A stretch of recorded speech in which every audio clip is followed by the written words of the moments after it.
Hello guys, welcome back to my channel. Hope आप सब लोग अच्छे होंगे, मैं भी अच्छी हूँ। आज की वीडियो में मैं जो पीआरटी का जो एग्ज़ाम हुआ था आज की वीडियो में जो पीआरटी का एग्ज़ाम हुआ था उसके जो भी आंसर कीज़ आई हैं, तो उस आंसर की के रिलेटेड कुछ इन्फॉर्मेशन आपको प्रोवाइड करना चाहती हूँ।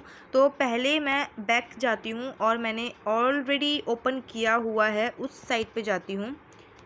यहाँ पे आप देख सकते हैं कि केवीएस आंसर की जो ऑब्जेक्शन विंडो है वो कल ख़त्म हो जाएगी। इसका मतलब ये है कि आपको सिर्फ़ और सिर्फ 4 डेज़ मिले थे आपको अपने आंसर की पे क्लेम करने के लिए।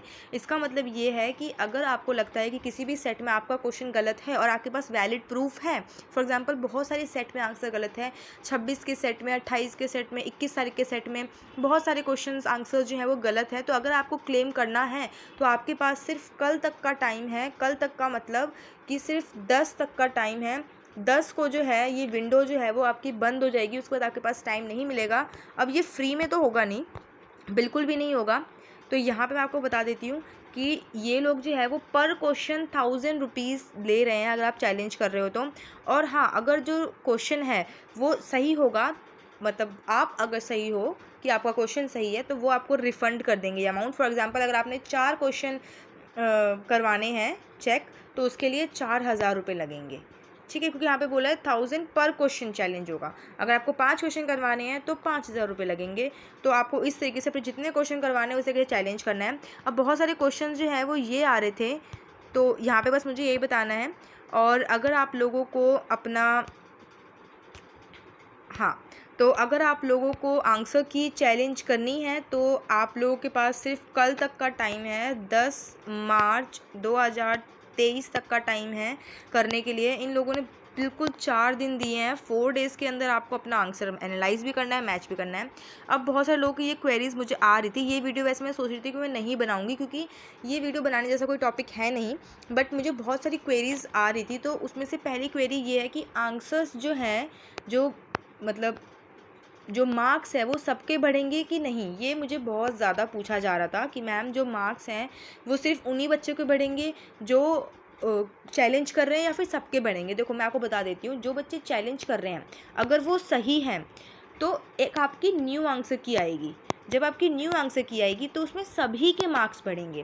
फॉर एग्ज़ाम्पल एक क्वेश्चन है जो कि आप लोगों का सही है, बट वो जो केवी है उनका गलत है, तो उस केस में वो मार्क्स सबको मिलेंगे अगर आपका आंसर जो है वो सही होगा तभी। ऐसा नहीं है कि आपका गलत आंसर है तभी आपको मार्क्स मिल जाएंगे। तो इन शॉर्ट ये है कि जो चैलेंज कर रहे हैं सिर्फ उन्हीं के नहीं, सबके मार्क्स इंक्रीज़ होंगे अगर उन्होंने सही आंसर क्लिक किया है तो, ठीक है। अब इसमें लोग बोल रहे थे कि मार्क्स इंक्रीज़ होंगे या फिर डिक्रीज़ होंगे। देखो कुछ कह नहीं सकते हैं। अगर आपने केवी के अकॉर्डिंग, जैसे फॉर एग्जांपल केवी ने माना है कि सेकंड उसका ऑप्शन है, तो केवी के अकॉर्डिंग आपने ऑप्शन किया था तो आपको 1 मार्क्स मिल गए थे। पर बच्चों ने क्या किया है, उस पर क्लेम करा है कि 1 नहीं, थर्ड आंसर ठीक था, बट आपने तो 1 किया है, सॉरी आपने तो 2 ही किया था। तो केवी के अकॉर्डिंग आपका 2 था, बट बच्चों ने क्लेम कर दिया। तो क्लेम करने के बाद क्या हुआ, आपका आंसर गलत हो गया और उन क्लेम वालों का ठीक हो गया। तो यहाँ पे आपके मार्क्स डिक्रीज़ होने के चांस हैं। ऑन द अदर हैंड, अगर आपने सेकंड क्वेश्चन था जिसका आपने आंसर 1 किया था, बट केवी ने क्या किया, उसका आंसर जो है वो थर्ड ऑप्शन मान लिया, बट बच्चों ने क्लेम किया कि इसका आंसर तो 1 है, तो केवी वालों ने क्या किया, उस चीज़ को एक्सेप्ट कर लिया। तो यहाँ पे क्या हुआ, आपके मार्क्स इंक्रीज़ हो गए।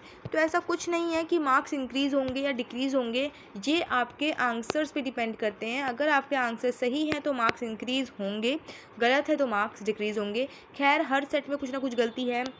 21 के सेट में भी है, 28 के सेट में भी है, 26 के सेट में भी है, इनफैक्ट 21 के सेट में तो ड्रॉप लिखा हुआ है।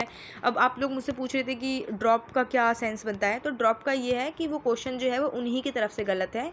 ड्रॉप का मतलब ये है कि जो वो क्वेश्चन है वो उन्हीं की तरफ से गलत है, तो यहाँ पे सबको जो है वो मार्क्स मिलेंगे। और ये ड्रॉप का हर उसमें नहीं है, ये सिर्फ 21 के में है, 21 के बैच में है, और शायद 23 में है, मतलब जहाँ तक मुझे याद है इतने इतने बैच में ही है। और एक और क्वेश्चन जो है वो बहुत ज़्यादा आ रहा था कि क्या हमें हमारे पैसे मिल जाएंगे अगर हम सही आंसर दे रहे हैं। तो पहली बात, मैं इस 2-3 क्वेश्चन का आंसर एक ही बार में दे देना चाहती हूँ। एक क्वेश्चन ये था कि क्या हमारी जो मनी है वो रिफ़ंड की जाएगी कि नहीं की जाएगी, और एक आंसर हमारा, एक क्वेश्चन मुझे ये भी पूछा जा रहा था कि आंसर की चैलेंज करना सही ऑप्शन है भी कि नहीं, कहीं ऐसा ना हो कि हमारा उल्टा गलत हो जाए। तो देखो, पहली बात, आंसर की आप चैलेंज तभी करो जब आप करेक्ट हो।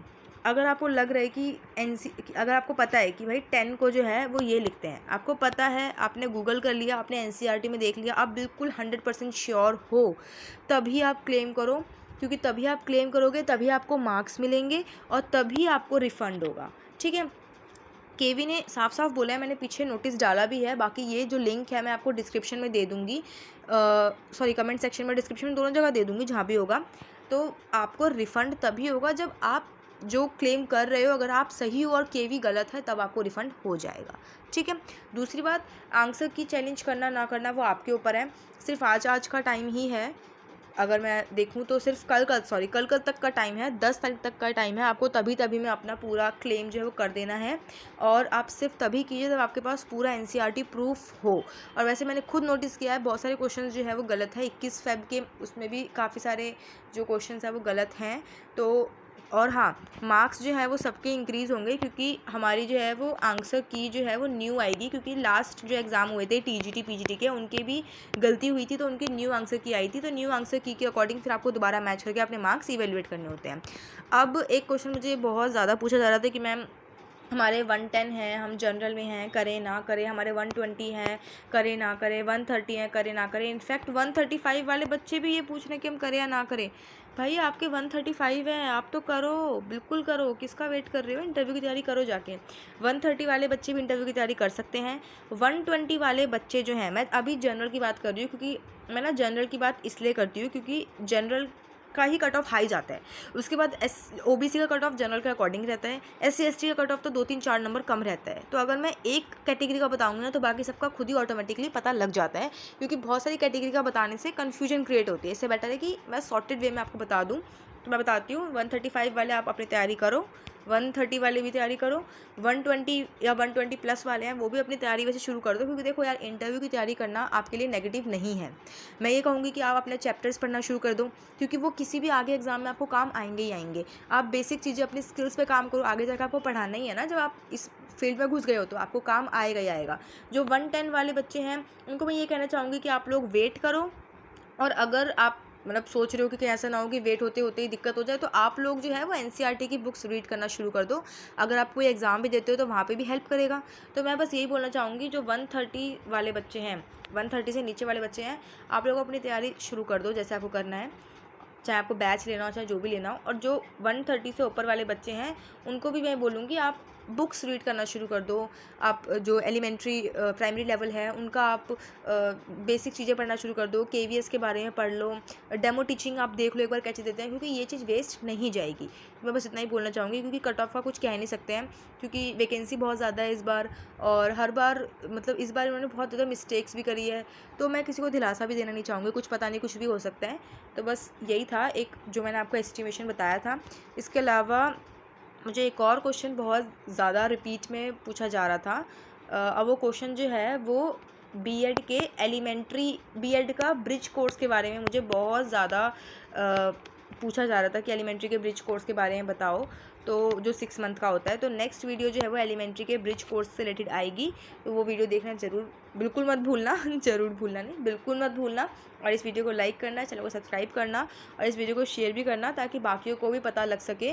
क्योंकि इन्फॉर्मेशन शेयर करना मतलब ज्ञान बांटने से ही बढ़ता है, आपका ज्ञान कम नहीं होगा। तो थैंक यू सो मच, ऐसे ही प्यार बरकरार करते रहिए।